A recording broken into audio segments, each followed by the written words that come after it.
हरियाणा के शिक्षा मंत्री कंवर पाल गुर्जर ने जींद में कार्यक्रम में भाग लेने पहुंचे, जिसमें बोलते हुए कहा 20,000 नए टीचर भर्ती किए जा रहे हैं, जिनमें 11,000 के लगभग रेगुलर टीचर भर्ती किए जाएंगे, जबकि 8,000 टीचर कौशल विकास के माध्यम से लिए जाएंगे। कंवर पाल गुर्जर सोमवार को जींद में आयुष्मान भारत योजना के तहत गोल्डन कार्ड वितरित कर रहे थे। इस अवसर पर शिक्षा मंत्री ने आयुष्मान भारत योजना के बारे में बोलते हुए कहा कि हरियाणा में अब 1,80,000 तक आमदनी वाले परिवार को गरीबी की कैटेगरी में रखा गया है। राज्य सरकार द्वारा योजना बनाई गई है कि परिवार पहचान पत्र के माध्यम से स्वतः ही आयुष्मान भारत योजना, जाति प्रमाण पत्र, आय प्रमाण पत्र व वृद्धावस्था पेंशन इत्यादि से जोड़ ली जाएगी।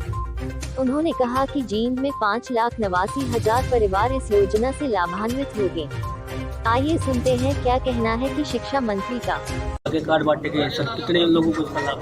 देखिए, बहुत ही बड़ी एक उपलब्धि है हरियाणा सरकार की है। माननीय प्रधानमंत्री जी ने जो आयुष्मान योजना शुरू की थी, तो उसको और विस्तार किया है माननीय मुख्यमंत्री जी ने। जो पहले कार्ड थे वो लगभग 9 लाख के करीब कार्ड जो थे वो बनाए गए थे, और अब मैं समझता हूँ 29 लाख, लगभग 28,89,000 कुछ कार्ड जो परिवारों के बने। और अगर आबादी के हिसाब से लगाए तो मैं समझता हूँ कि 1.25 करोड़ से ज़्यादा लोग जो हैं वो इस दायरे में आते हैं, जिनको एक बीमा दिया गया है।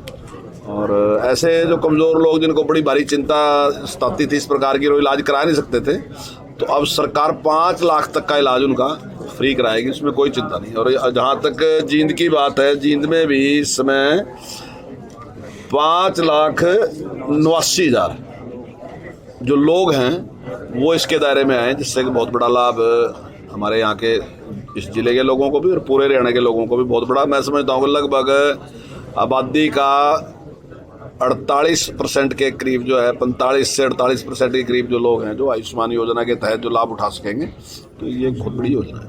मंत्री जी, हरियाणा के जो सरकारी निश्चित तौर से देखिए, हरियाणा में बहुत काफ़ी कुछ बहुत अच्छा किया जा रहा है। जैसे अभी हमने संस्कृति मॉडल स्कूल खोले, तो वो जो पहले तो केवल 22 थे, लेकिन अभी 116 हमने और खोले, तो उससे भी काफ़ी लाभ हमें हो रहा।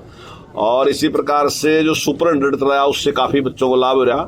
और पहले साल में जो था उसमें 26 बच्चे जो थे IIT में गए, अगली बार 29 बच्चे IIT में गए, 26 बच्चे MBBS में गए, और इस साल हमारे 41 बच्चे IIT में गए। और उसको हमने और भी सुदृढ़ीकरण किया है। अभी हम जो 9th क्लास के बच्चे हैं उनको टेस्ट लेके उनको कोचिंग देने का काम कर रहे हैं।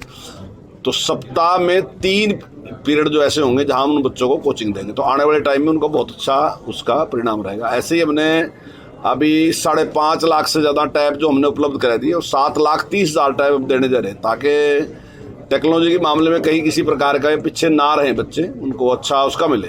जहाँ तक टीचरों की बात थी, टीचरों की हमारे पास काफ़ी कमी रही है। अभी से नहीं हुई, पहले से ही कमी थी, बहुत लंबे टाइम से कमी चल रही थी। लेकिन अभी हम लगभग 20,000 टीचर रखने वाले हैं। लगभग 12,000 टीचर जो है रेगुलर, 11,000 कुछ टीचर जो है हम रेगुलर रख रहे हैं, और 8,000 टीचर जो है हम कौशल विकास के माध्यम से रख रहे हैं। तो मैं समझता हूँ कि जो अगला सेशन हमारा आएगा, तो वो टीचरों को कोई कमी नहीं रहेगी, और वो भी हमारा अच्छा हो जाएगा। चिराग योजना का काफी विरोध भी उठ रहा है। देखिए, जिन्हें चिराग योजना का जानकारी नहीं है वही विरोध कर रहे हैं। 1900 बच्चे सारे ही हैं चिराग योजना में। चिराग योजना किस लिए शुरू की गई? जिस समय हमने जो पहली योजना थी उसको जैसे हमने ही बंद किया, तो उसके कारण कुछ लोग हमारे पास आए कि देखिए, आपने उसको बंद कर दिया और आपने दूसरी योजना शुरू कर दी, तो दूसरी योजना जो आपने शुरू की उसमें हमारे बच्चे रह गए। तो हमने उस पहली योजना पे हमने उनको कहा कि ठीक है, जो पहली योजना हमारी शुरू थी, तो अगर आप उसी योजना के तहत एडमिशन लेना चाहते हैं, तो हमने उनको उसके लिए छूट दी।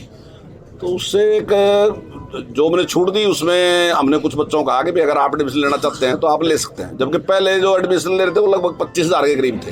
तो अब जो एडमिशन लिए 1900 बच्चों का खाली है। जो लोग ये कह रहे कि प्राइवेटाइजेशन करने लग रहे हैं, किसको कह रहे अडवाणी को, अंबानी को किसको कह रहे हो, दे दिया अडानी को, दे दिया अंबानी को, दे दिया, ये केवल और केवल झूठ फैलाने की बात है। किसी को कुछ नहीं दिया, केवल और केवल उन बच्चों को ऑप्शन दिया कि जो 134A में जिन बच्चों को मैंने पहले एडमिशन दिया था, उनके अभिभावक हमारे पास आए कि ठीक है, आपने RT शुरू कर दिया।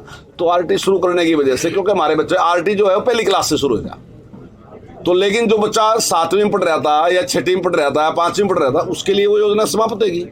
तो इसलिए उसने कहा कि मेरी लिए आप क्या कर सकते हैं? तो माननीय मुख्यमंत्री जी ने कहा कि ठीक है, आप बहुत गरीब हैं और आपको इस योजना का लाभ मिलना चाहिए, तो हम आपको ऑप्शन दे रहे हैं कि आप स्कूल में, किसी भी स्कूल में प्राइवेट में आप एडमिशन ले लें, फीस उसका एक लेवल रख दिया कि ये फीस हम देंगे।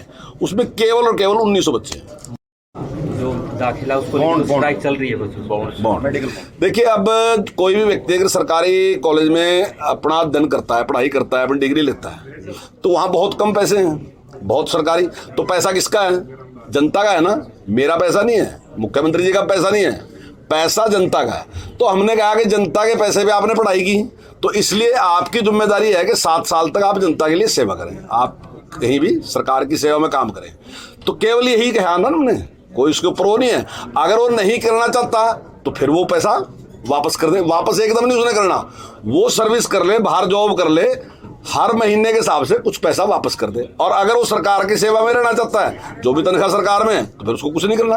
तो हमने कोई ऐसा वो उसके ऊपर वो नहीं किया कि वो है, वो तो जब जनता के पैसे से उसने अपनी जो एजुकेशन थी वो पूरी की, तो ऐसे में उसकी ड्यूटी जनता के प्रति भी कुछ ना कुछ तो है ना जी। मतलब जब उसको जनता के प्रति करना पड़ता है तब तो वो जवाब दे दे, और जब जनता से उसको जरूरत है तब जनता से कहे कि भाई मेरी मदद करो, मैं तो इंटेलिजेंट बच्चा, मैं आपकी सेवा करूंगा। तो दोनों चीजें करनी चाहिए ना, जनता के प्रति उसका कुछ करना है। सरकार अपने स्टैंड पे रहेगी। देखिए, हम तो नहीं, ये सही है स्टैंड, कोई गलत स्टैंड थोड़ी है, बिल्कुल सही स्टैंड है ये। एस्टेट सर्टिफिकेट की जो लाइफ टाइम की बात थी और अब सरकार ने कह दिया कि भाई वो मान्य नहीं है, उसको लेके कोई स्थिति नहीं, देखिए उस पर हम विचार कर रहे हैं अभी कि उसमें क्या निर्णय लेंगे। आपके शहर की ताज़ा तरीन खबरें देखने के लिए सब्सक्राइब करें द DLT न्यूज।